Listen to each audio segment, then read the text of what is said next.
What is it? It's your father's lightsaber.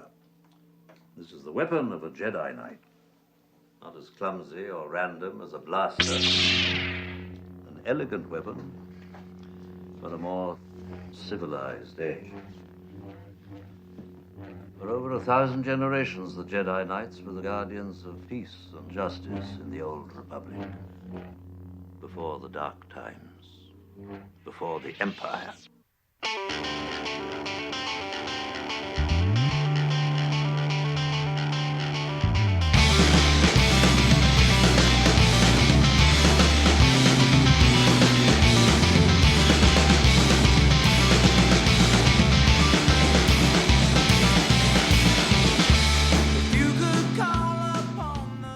Greetings, Bucketheads. Mevar Tigar. Welcome to a special bonus episode of the Mandovision podcast. This is a special edition episode. We are today, February 7th, 2021. We are celebrating Star Wars Podcast Day. Us and a bajillion other Star Wars podcasts are commemorating this Star Wars Podcast Day as a way to celebrate the Star Wars fan audio community, which we are really proud members of. And you may wonder, why is it February 7th? Well, that is the launch day of the very first Star Wars podcast back in 1999. So people have been podcasting about Star Wars for 20 plus years now. And we are really, really excited to be a member of that community. And again, to be participating in Star Wars Podcast Day for 2021, just a wonderful sense of community among Star Wars podcasters. You know, we're all very friendly on social media, which is nice. You know, I don't think, at least not too many of us, view each other as like some kind of cutthroat competition. You know, where we must eliminate the competitors for all the listeners. Not really what this is all about at all. So we are doing a special podcast episode for Star Wars Podcast Day. Now, before we kind of get into what today's episode is going to be about, let me remind you the best way to reach out to this Star Wars podcast is via social media. We are at Mando_Vision on Twitter and Instagram. Please be sure to like, subscribe, and share the show with all the Mandalorians in your covert, and if possible, are so inclined, and you're listening on that Apple iTunes, that Apple podcast, give us those sweet 5-star reviews. They help us crack that algorithm wide open so that we can get the word out about what we're doing over here on the Mandovision podcast and get more people to come and check us out and see if they dig what we're doing. Hopefully you all listening now are digging what we're doing. And if you're a new listener, welcome, I should say. I mean, there's a possibility that this will attract new listeners to the podcast. So if this is your first time checking out Mandovision, welcome. And I hope you enjoy yourself, and I hope you stick around because we have a lot of fun on this podcast. And yeah, I mean, hey, we're talking about Star Wars. It doesn't get much more fun than that. So we're all here for the same reason. I do want to mention also, we are part of the 3BZ network of podcasts. You can head on over to 3bzine.com. You will find links to all the shows on the network, which include Beer Night in San Diego, a indie beer podcast. You will find the link to the Tomcast podcast, our pop culture-based podcast, hosted by yours truly. And, of course, links to this show, Mandovision. Again, hosted by me. I'm Tom. You will also find a link to our store MV page, because if you're digging us, why not wear some of our sweet merch? Many items in that store contain pictures of my face. So who doesn't want to wear that on their body? There's nothing better than walking around town with a picture of yourself on your chest. Let me just tell you that much. Oh boy.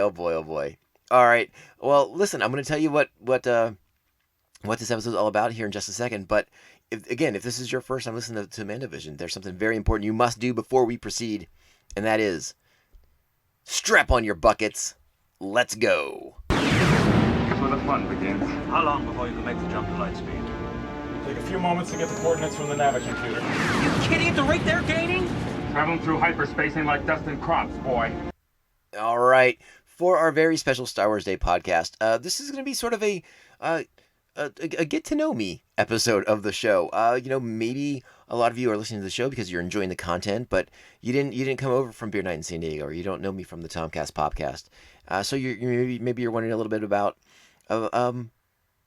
my Star Wars origins, I suppose. And to do so, we are going to be linking up with my brother, and my brother is a veteran podcaster. He has been on many episodes of the Tomcast podcast, and he is a a bastion of knowledge as far as our history goes, because the older I've gotten, the more I have forgotten. And so he is here to help set the record straight, and he's gonna make sure that I stay on point with all the information that I try to relay to you guys and gals, and fine folks that are listening to the show. And sort of what we want to do, it's gonna be kind of a fun reminiscence of, why Star Wars impacted us as deeply as it did when we were young, and the hows and whys of it being so meaningful and so impactful for us, and why it stayed with us for well into our adult life. I don't think any of the content is going to be. I don't think we're going to blow your hair back with any amazing stories. I think a lot of us, particularly those of the same generation as my brother and I, we have very similar origins in coming to Star Wars stories. But I thought it might be a fun way to celebrate Star Wars Day by kind of getting to know me, getting to know my brother, and hopefully, we connect. We learn more about each other, because hopefully you guys will share your stories with me. I would love to hear them. And as we said in the introduction to the show, reach out via social media. At Mando_Vision. If there's if you want to share your Star Wars story with me, I'd love to hear how you came to the fandom. I mean, what was it in the original? And I say original, I mean episodes 4, 5, and 6. Was that your timeline too? Was that your period? Did you come to it via the prequels, or was there another way in? Was it Star Wars video games you grew up playing as a kid, or the comic books from Dark Horse when they had the license, or even the Marvel, the comic book strips, anything? I mean, there's so many avenues to become a Star Wars fan. I mean, I think eventually you get to the films if you came in through one of the other forms of media, but still, everyone out there has a unique way of how we got here, how we all got to be Star Wars fans together, and that's the best part.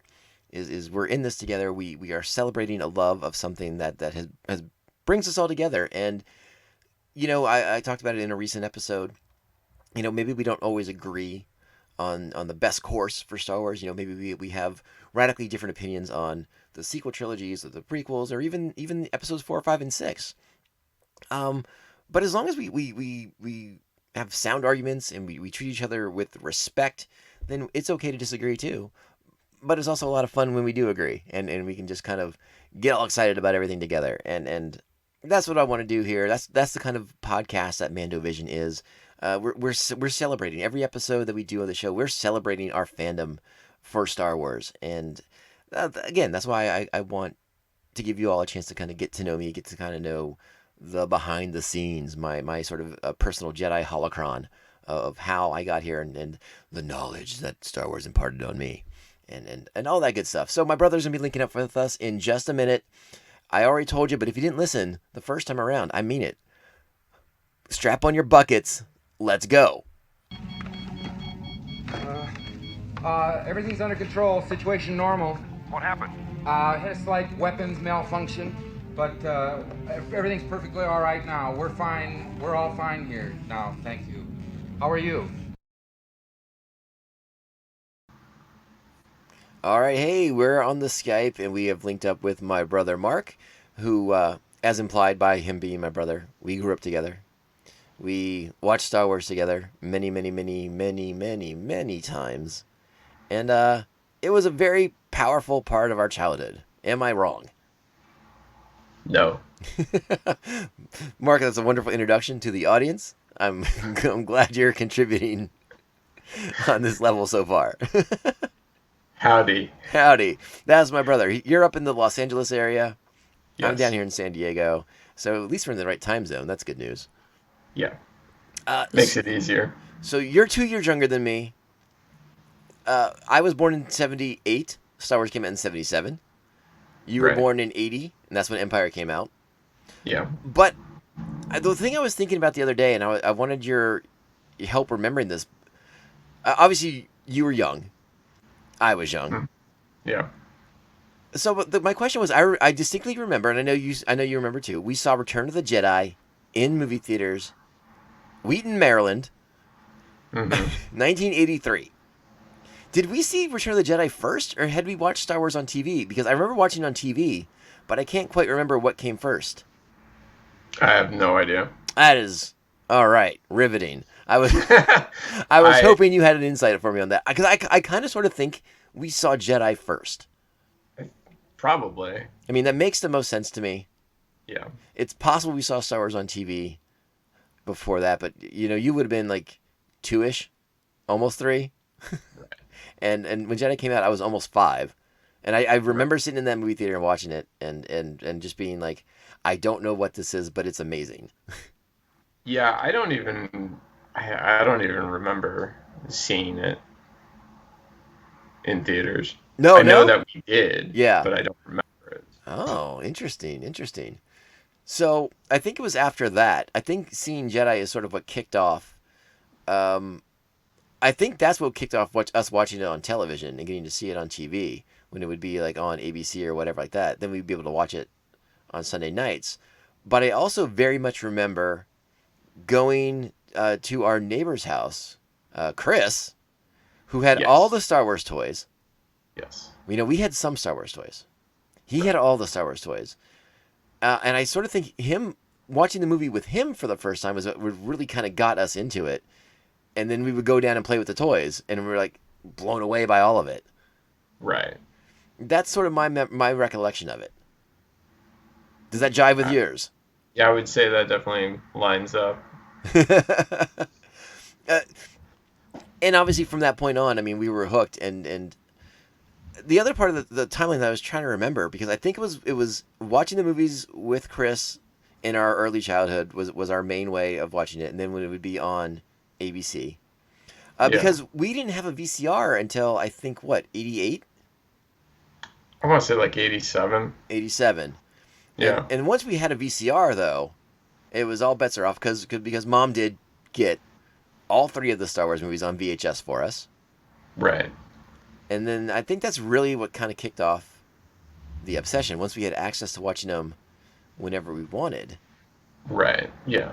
And especially in the summertime, because you and I, we would be out of school, but our parents both worked, so we'd be at the house by ourselves. And again, this is like 87-ish, so we're a little bit older at this point, and we were trusted to be okay. Yeah. So we just parked in front of the TV and watched Star Wars over and over and over again. Quite a bit, yeah. And as I remember, you became quite obsessed with Luke Skywalker. Yeah. Now, I remember as well, because, again, this is the 80s, the era of the Kenner action figures and toys. And we sometime after Jedi, we did get the big giant plastic lightsabers with, like, the huge black hilts. You had to put 2 hands around to even hold the darn thing because it was so big. Yeah. And we would go out in the wintertime. We would stand on the mounds of snow from the snowplow, and we would have our lightsaber battles out there. Good times. And I remember you had the green lightsaber and I had the red, and we would really go whack at each other with those things. Yeah, I remember we beat the hell out of each other. We beat the hell out of each other and those lightsabers. They did not survive forever. No, they did not. I remember the first time that one of us hit. I don't remember if it was you hit me or I hit you, and the lightsaber like wrapped around us because we hit each other so hard that it like bent around our arm or whatever. It's probably me getting hit. I don't remember. Maybe it was. I was the older one. It's a possibility. Yeah. And I guess that's, maybe it was all the toys and all the merchandise that was partially responsible for our ever-growing kind of fascination with it. But do you remember some of like the early things that really stuck out to you about why you became a Star Wars fan? I think it was just that it had such a mythic quality to it.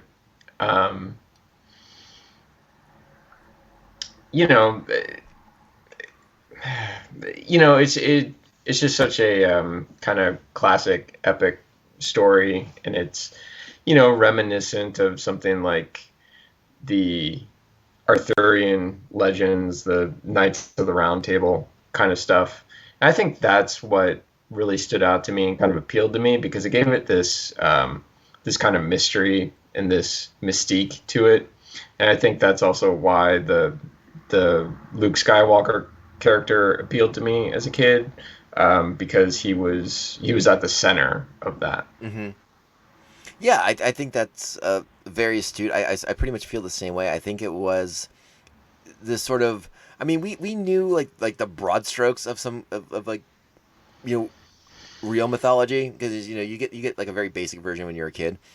Yeah. And this was like a whole new mythology with laser swords and blasters and starships and big giant Wookiees, and it was Right. just kind of like it just kind of hit everything that kids our age wanted to see.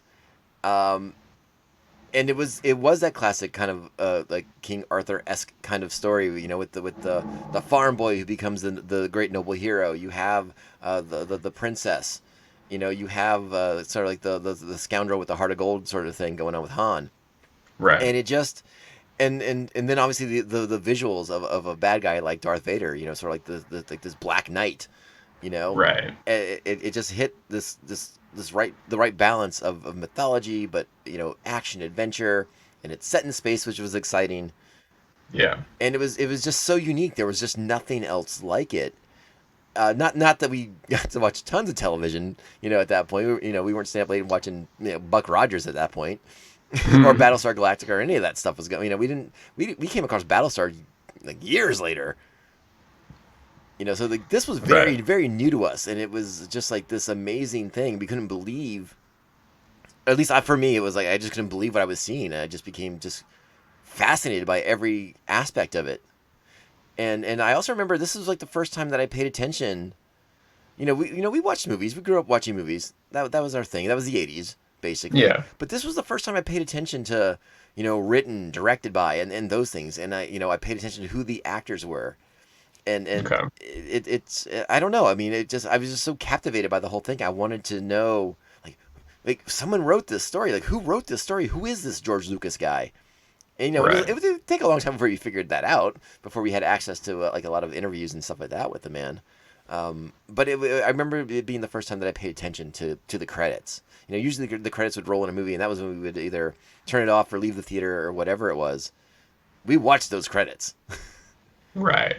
And I don't think it didn't hurt that you had that amazing John Williams score playing at the same time too.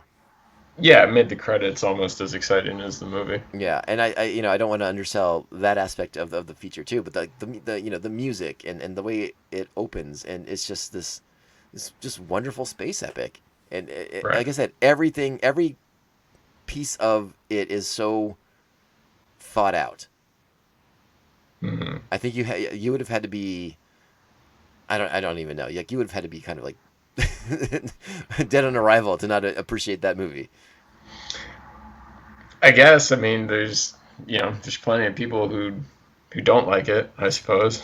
Yeah, but I think at the time you would make the argument that at the very least it was like something you had never seen before. Maybe it didn't quite resonate with everybody, but it resonated Right. with a very distinct majority of people.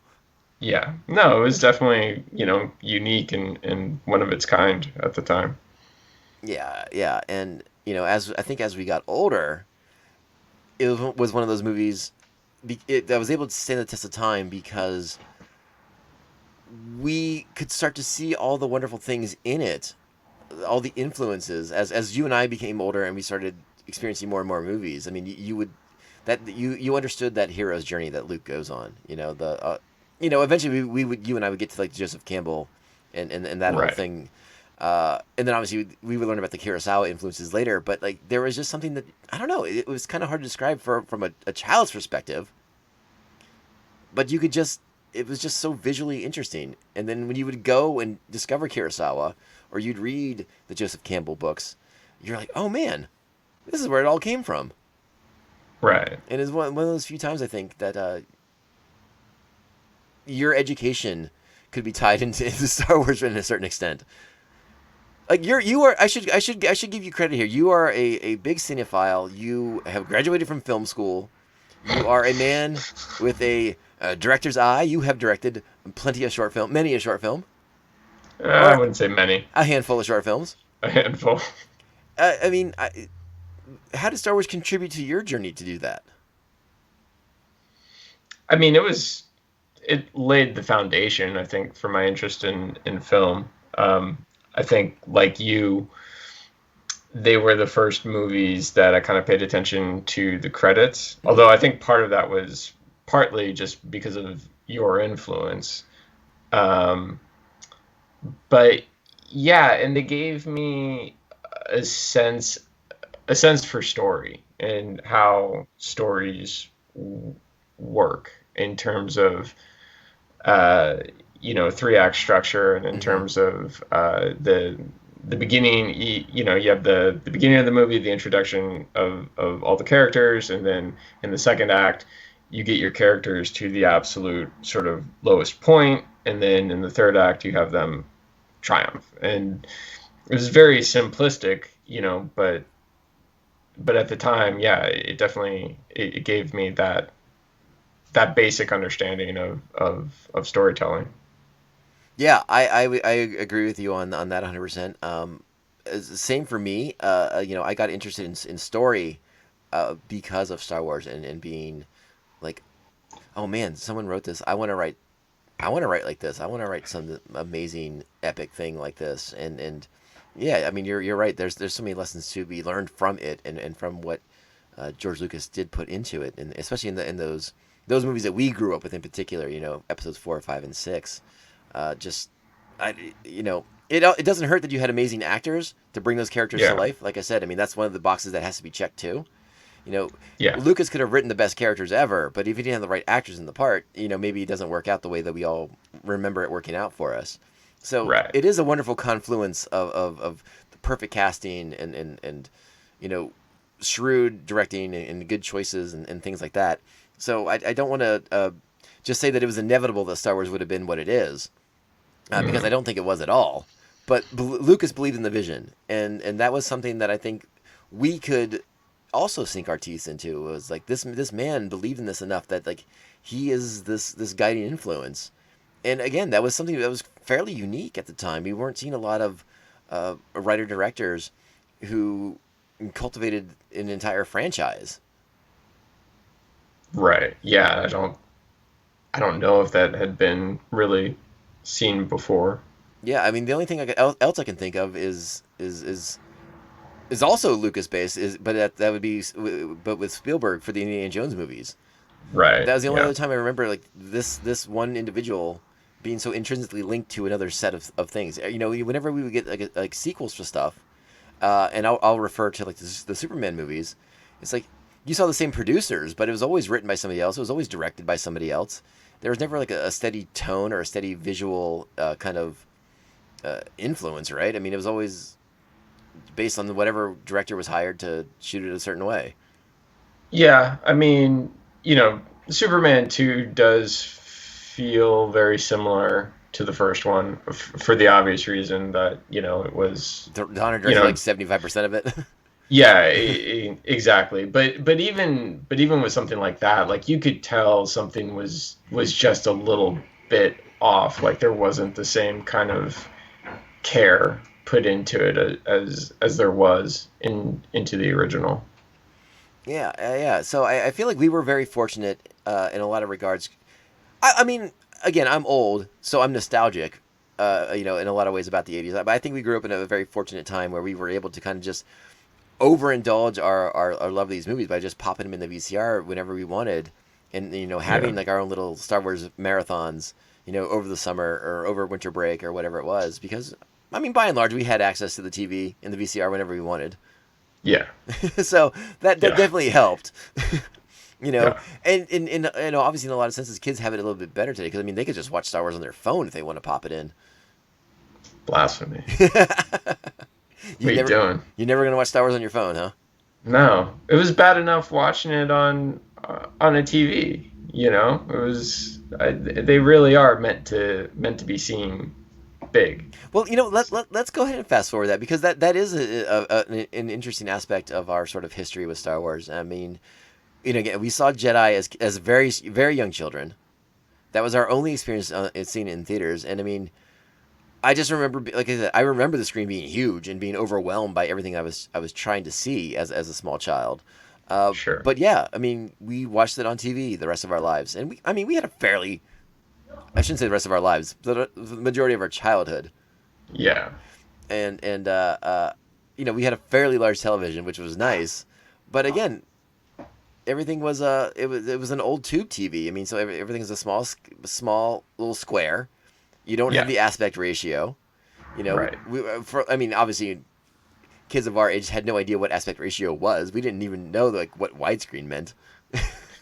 Yeah, and when it first started, we were like, "What's wrong with the picture?" Yeah, but then came the time where I want to say mid '90s ish. I think we were able to find like our first copies of the VHSs in Letterbox. I don't remember that. My first experience with the letterbox, I think, was not the special editions, but when they did the THX remasters, I think in like '96. So Was yeah, that mid '96? '90s. Okay, I'm trying to think when the special editions came out. I think the first one was 97, I want to '97. say. Yeah, Yeah. yeah. I mean, I remember I have I still have it somewhere. I have like the widescreen box set of the trilogy. Yeah, so And do I. I want to say that was like 94, 95. So yeah, somewhere around there. Yeah. And that was the first time we were able to see that, and we're like, wow, there's so much more to this picture, and it lent so much more scope to what we thought Star Wars was. Well, just that and the fact that, for years we would see that shot in A New Hope of Luke looking through his binoculars at a bantha and saying he saw a sand person, and we never see saw him. it. We never saw it. And then when the widescreen came out, I was like, oh, There is I a get sand it. person there. Yeah, and we were like, I think it was like after that, we're like, oh, Pan and Scan sucks. We're never watching that again. Yeah. But then a couple years later, like we said, '97, Star Wars the special editions come out. We're gonna have a chance to watch the original Star Wars movies in a theater for the first time. Now I know that there were probably, again, we were in the DC area, so I'm assuming there were like some art house theaters that would on occasion play old prints of Star Wars, leading up to this. But we never knew about them, and we never went into the city. We were in the suburb. We were suburb kids. I mean, that's just what it was. Right. So any kind of art house theater that was playing old prints of Star Wars before that, we weren't aware of them. That wasn't our wheelhouse. So it was the special editions in '97, and it was pretty darn exciting watching Star Wars for the first time in a big theater. Oh, it's great. Yeah. When that everyone references it, so I might as well. But that opening shot of the Star Destroyer coming overhead, and seeing that, with amazing Dolby Digital sound and the whole thing, or the THX sound, I guess, right? That was THX stuff back in the day, right? Yeah, it was THX. I think though, but I think that it also depends on, the sound system in the movie theater. Right? Yeah, not every theater was, I think, THX certified. Right. I think the Uptown in Northwest DC was, and that was. I didn't see them at the Uptown. I think I was seeing them at like normal movie theaters. No. I would see them at the nearest one to home, but then you'd get together with somebody and be like, hey, let's go down the Uptown and stand in line with like a bunch of clowns for 2 hours and watch go see Star Wars. Yeah. Because kids, check it out. Back in the day, you had to stand in line for movie tickets, Mm-hmm. and it was totally worth it. It was. But yeah, I mean that opened up a whole new thing, and I won't get into like critiquing the special editions because there were definitely parts of it that were like, I don't know if I needed that in there, but yeah, but it was definitely like I didn't care. I was seeing Star Wars in the theater. Exactly. I feel like the critiques came later. Those first couple times you watched them, you were just like really impressed by a lot of the stuff they were doing. The kind of like the way the X-wing. The X-wing fight at the end, in particular, the way that was sort of enhanced by some of the digital effects they were doing, really impressive stuff. But yeah, seeing it for the first time in a big screen was awesome. Yeah. And again, like I said, I think that's one of the. Well, hold on. Let me backtrack a little bit. So that was great, but that was sort of like the beginning of this next generation. This next, to quote a bad movie, The Rise of Skywalker again, right? Yes. Yes. But let's talk about that period in between where you and we just watched our VHSs. Yeah. And that was all we had. there wasn't any other more material after Jedi. Kenner kept putting out toys for a while, and we Yeah. would get some of those, and we were like, "What the hell is this? This wasn't in the movie." But whatever, we played with it anyways. Yeah. but for a long time, it was just us watching it on VHS, and I think there was a lot, again, for a lot of people our age, that was what you did. You kept Star Wars alive by just watching it over and over again.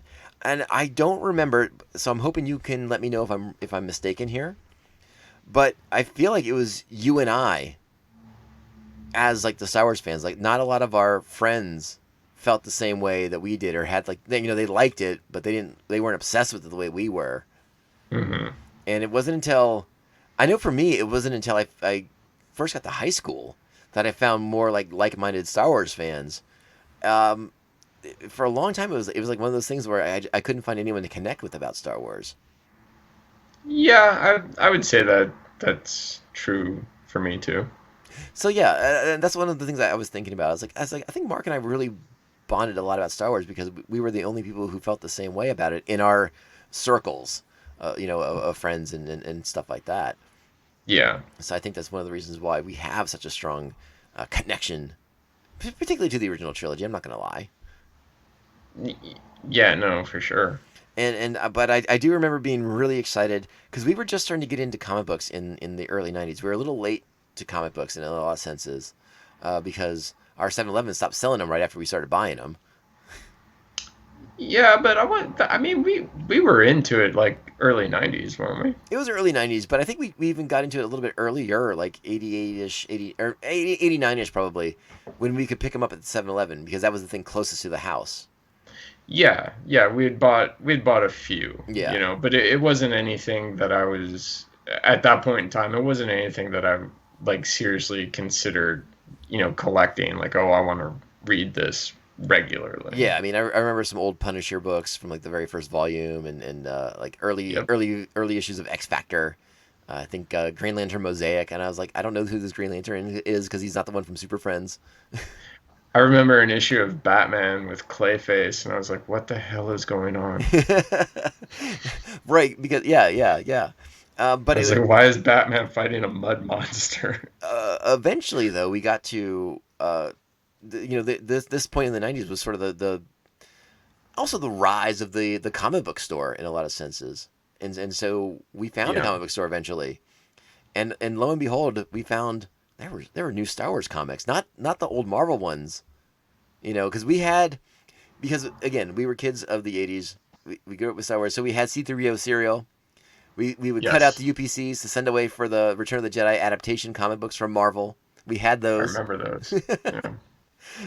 That I would. I loved the artwork in it. I just remember loving the artwork in it. I could just flip through it all day long looking at that artwork. Oh my God, yeah! I think it was like, wasn't it like Russ Manning and Al Williamson? I think. I have no idea. I wish I knew. But I think that's right. Russ Manning art and Al Williamson, I think, is the team who did that. But yeah, I mean, you were right. I mean, they were these beautiful comic books that we had. Um, Got it. Now that I think about it, those were probably the very first comic books we ever had. probably. Yeah, because like I said, we cut out the UPCs from the C-3PO cereal, and that's how we got them. Yeah. That's funny. I forgot that's how we got them. That we got them from the Yeah, cereal they box. came in the mail. They came as a set of 4 from the mail. Yeah, and it was Marvel Comics, and it was our first time. Yeah, my God, I just realized that too. I don't think I'd ever really connected that dot. How about that? How about it? Well, anyways, so those back in those early '90s, we started going to specialty comic book stores, and we found out there was new comic books out. There was Dark Empire from Dark Horse Yes. Comics, a Yeah. sequel, a all of our favorite characters, a couple years after the events of the Return of the Jedi, Hmm. and that was for us. That was sort of like the kickoff of reigniting the fire that was our fandom. Right? Am I wrong? I think so. I mean, I think, again, it was kind of in particular for you, and then you kind of told me about it, and I was like, oh, yeah, sure, I'll give it a try, and but I was always the comics and the books were always very hit or miss for me. I know you were a lot more loyal to them, but I remember I would just read them and just a lot of the time, and I liked Dark Empire, but a lot of the time, a lot of the comics, I was just like, these suck. Well, all right. I can't 100% disagree because I can't remember many of them, but there were many that I did like. Yeah, I just remember there were some. It was just like I would just try to read them. It was like I wanted to like them, and I was just like, this is just not happening for me. But that was also sort of the kickoff of what would become the expanded empire, or the expanded universe. I mean, because it was shortly Yeah, after that we started getting the novels, like the Timothy Zahn novels, and yeah. then the sort of relentless flood of Star Wars books that came after that. I think you kept up with it. I never could. I don't know how you did that. I used to ride the metro to work, so I had a Oh, good that's commute right. to read on. Yeah. I don't know. They just didn't really hold my attention enough. Like, I enjoyed the Zahn books, but then kind of everything after that, it was just like forcing myself to read something. Yeah, hey, it wasn't for everybody. I understand. But for a lot of us, it helped kind of sustain our Star Wars love while there were no new movies and no anything going on. Yeah, well, I mean, it certainly did that for me. It kept me interested in Star Wars, but it just made me, uh, want good Star Wars. Yeah, and I'm not going to go through the entire timeline. That's kind of right where I want to stop actually, because yeah, then the special editions come out, and that's kind of like off to the races because it's shortly after that Lucas decides that the technology is good enough. He's ready to come back to Star Wars. It's prequel time, and then it's been Star Wars on a fairly regular basis in one form or another ever since that period. Yeah. But we're kind of here to talk about the initial connections that we made to it, and I guess I just want to know like in the deepest levels of your heart. what Oh what is boy. it what is it that Star Wars means to you exactly? Wow. I don't know. What does Star Wars mean to me? I think, I mean, it kind of comes down to that basic concept of good triumphing over evil, as George Lucas likes to say. The original trilogy is non-cynical, Mm-hmm. and I think it appeals to people for that reason, even if they don't necessarily realize it. Um, and I think to kind of go back to what you were saying before about like the Joseph Campbell stuff. I think it taps, like I said, it's this mythical story, and because of the Joseph Campbell influences, um, it hits all of those archetypes, Mm-hmm. so that um, even kids, even when you're a kid, you may not necessarily consciously understand it, but intrinsically, you know, you do understand it, and eventually when you get older, you're able to kind of like figure it out once you learn about where all these stories that have been passed down come from, and how every story is kind of, I don't want to say the same, Mm-hmm. but you know what I mean. Um, so yeah, I mean that's kind of it. I don't know really how to boil it down succinctly into. No, it's a complicated question. Don't get me wrong, because I think Star Wars means something different to everyone. And I agree with a lot of what you said. I sort of connect to the sort of relentless hopefulness of the first trilogy, of the Right. sort of standing up for the right thing against dark forces, and there's something very elemental, very very sort of instinctual about that first trilogy, particularly episode 4, particularly about A New Hope, that just Yeah. it's I feel like it's just kind of something in the core of so many people, and so it resonates when you watch it, and you can't help but feel good about everything that's happening, what you're witnessing on the screen. Like you said, Luke's journey. Uh, Han coming back to help.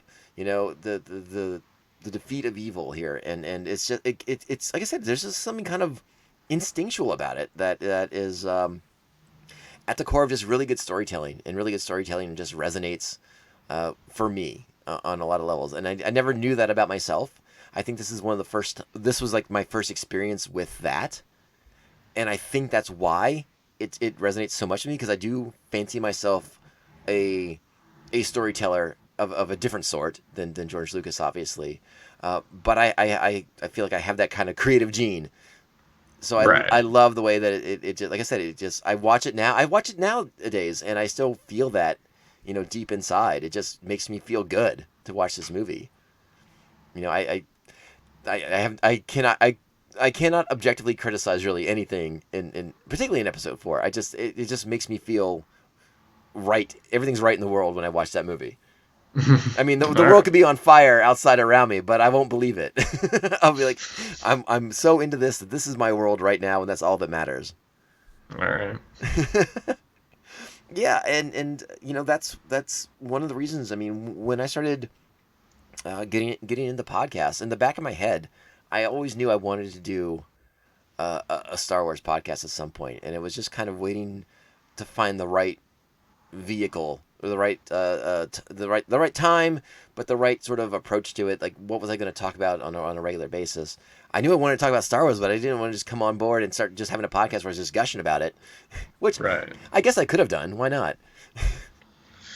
I don't think that'd be kind of boring, right? I don't know. Just some guy just professing his love for Star Wars. Oh, I mean, it's always been something that I've enjoyed talking about, and like I said, it wasn't until like roughly high school that we started finding more like-minded Star Wars fans out there that we could talk to and connect with and bond with this over. And then I know also for us there was an extension of that when we got into like the comic book store, and we would go to Adventure Comics and just hang out and chat with people, and like that was a big part of our youth as well, as part of our kind of developing fandom of not just Star Wars, but I mean of DC Comics and Marvel Comics and everything else. I mean, we got a real appreciation by finding more and more people who maybe we didn't always agree, but we liked the same things. Right. And that it kind of brought us a sense of community in a lot of senses, which is I don't know. Again, something that I guess I can attribute to Star Wars, because I loved finding more people who enjoyed this as much as I did. Yeah. I agree. Yeah. If you think I'm missing anything? Oh, Is there an element of Star Wars that I haven't hit on just yet for you? I don't think so. No, I don't think so either. And again, we don't have to like draw this out. Like I just wanted to kind of touch base with you, share with the people listening, because this is for the Star Wars Day podcast, or the Star Wars Podcasting Day episode.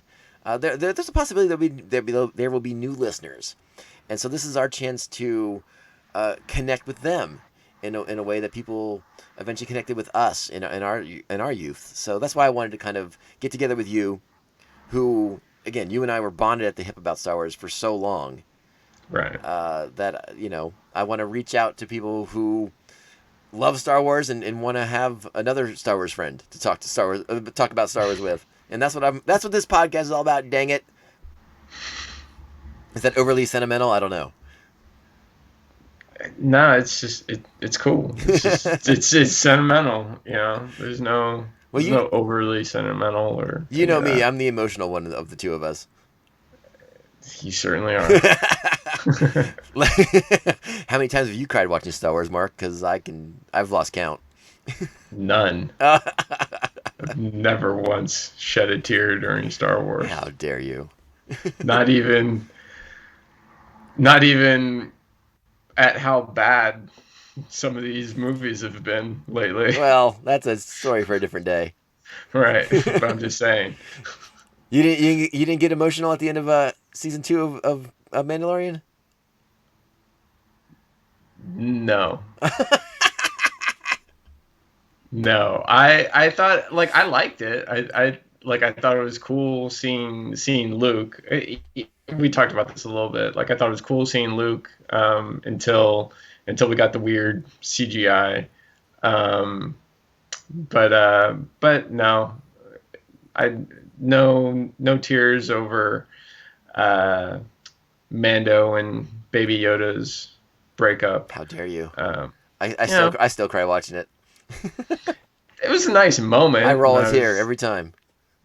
Yeah, it was a nice moment, and I was, take your helmet off, and he took his helmet off, and it was all well and good, Like I enjoyed it. Well, you're a hard man, Mark. You keep the emotions in check. In many senses, you are the Jedi among us. Oh boy. You avoid attachment. Okay. You have a lightsaber. I wish. It's probably a good thing I don't. Oh no! Wait a second. He might be more of a Sith Lord than I thought. I might be a little too tempted to go to the dark side. Well, I don't know. I guess, like you said, I'm the emotional one, right? So I would be the one who's swayed to the dark side. Yeah, but you love Obi-Wan Kenobi, and I sit there and I think, well, Anakin has a point. Well, as usual, you and I are more complicated than I give us credit for. Yeah. All right. Well, hey, man, I think that's going to wrap up like your first appearance on Mando Vision. How do you feel about it? Pretty good? I feel pretty good. I don't know. Yeah, have me back. I'll be on any time to talk about Star Wars. Well, listen, if anyone listening to this show, maybe they heard you talking about Star Wars and they're like, hey, that Mark guy, he and I kind of feel the same way about some of this stuff. How could the people reach out to you? You're on the Twitter, right? I am. I hardly check it. Well, you're going to get a lot of notifications soon. So share. Okay. Right. Share that address, buddy. Share that at. How's it go? It's like at M Wegemer, right? Yeah. Okay. Yeah. At MWEGEMER. All right. I'll repeat it again because it kind of fuzzed out there, but it's at M Wegemer, WEGEMER with an M in front of that. Mark Wegemer. Yes. That's my bro. Yeah. Well, thank you for doing this. And sorry, go ahead. No, I was just gonna say on Instagram it's MR Wegemer. Like Mr. Wegemer. Exactly. Except the R is actually your middle name. I know that. Don't worry. Yes, I know you know that. I just clarifying for the people who might think you're being very formal on Instagram. Sometimes I'm a formal person.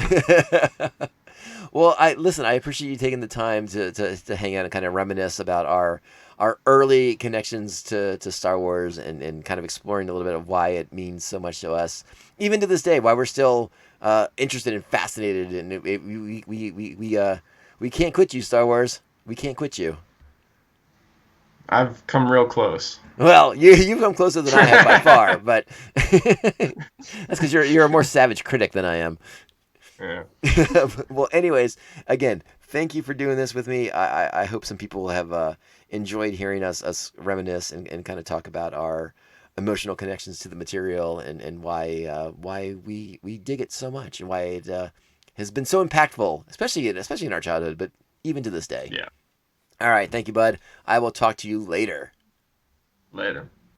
Hey, so there it is. That's the conversation. I hope you had a good time listening to my brother and I sort of reminisce about our early Star Wars memories. Like I said, we're kids from the '80s, so we kind of grew up with it in a different way than a lot of people are growing up with it nowadays. But for us, it helped make it more endearing and more intrinsic to our childhood as we're latchkey kids and would just pop it on and watch it all summer long, and it was fun to look back and kind of see where we got some of this stuff from and how it influenced us and why it still means so much to us. I think that was my favorite part, was sort of exploring a little bit of why it's still so important to us. So yeah, again, I thank you all so much for listening to this. I hope anyone who is new to the Mando Vision podcast has a better sense of who I am and my connection to Star Wars. And again, like I said, I'd love to hear your connection to Star Wars. So reach out via social media. We're at Mando_Vision, Twitter and Instagram. If you're liking the show, if you like what you heard today, make sure you subscribe and share this with all the other Mandalorians in your life. Yeah, because a clan united is a clan stronger, for sure. So thank you again for listening. If you're new to the show, welcome. I hope you stick around. If you are one of the dedicated listeners to Mandovision already, I thank you so much for listening to this again and continue and for your continued support and everything you've done to help Mandovision be such a successful and rewarding experience for me as the guy putting the show on. It means the world to me that everyone is listening and having a good time. So for the Mandovision podcast, my name is Tom, and I hope you'll join us for our next exciting episode. Right now, we're reviewing episodes. We're going back. We're rewatching Clone Wars, the animated series. We're getting deep into season 1, and it's been a lot of fun to kind of go back and check these out and see what's going on. So I hope you come back for that show. Remember, we're on Apple Podcasts, Spotify, Stitcher, iHeartRadio, Google Play, all your favorite platforms. And we're going to keep cranking these shows out no matter what. So I hope everyone's having a great day checking out Star Wars Podcasting Day 2021. It's so exciting to be a part of this. A special shout out to all my other fellow Star Wars podcast creators. I hope everyone is doing well and that we continue to love this thing that we love so much. I know that's not the most eloquent way to say it, but Star Wars has been a true gift in my life, and I think a lot of you feel the same way. So let's close out the show, and we do that. We close out the show as we always close out the show by letting you know that this is the way. This is the way. This is the way. This is the way.